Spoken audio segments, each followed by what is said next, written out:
But what our research and practice show is very clear. While the scale of mitigation and adaptation action has grown, the democratic foundation of action, its legitimacy, questions of inclusion that you raised, accountability and representation, they have not kept that space. We see what Angela and others pointed out to lip service and cosmetic participation.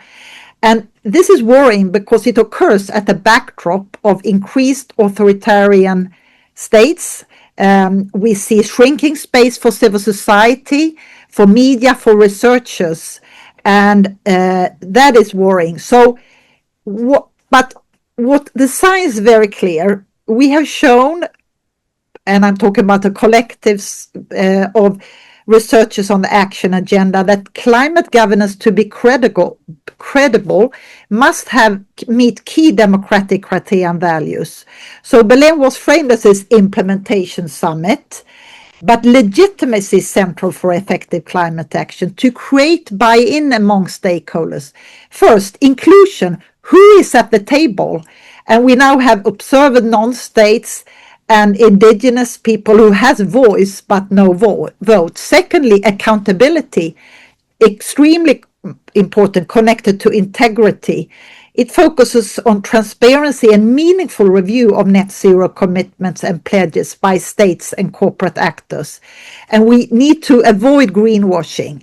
Then, all of you talked about participation. That concerns whether indigenous people, civil society have actually influence, not only symbolic consultation.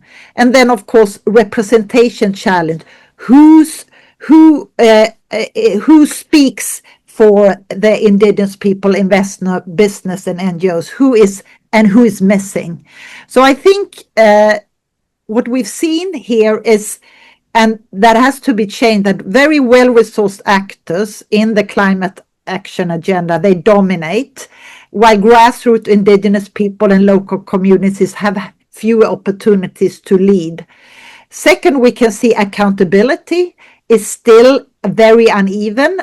UNFCCC have set up an accountability and recognition framework, which is very good, but we still need a coherent, robust, standardized reporting, verification, and consequences for non-delivery and poor performance to avoid greenwashing. And third, citizen participation is still very fragmented. And when I talk about citizen, it's citizens as a scientist or as an indigenous people, we need to be more present at formal negotiation spaces.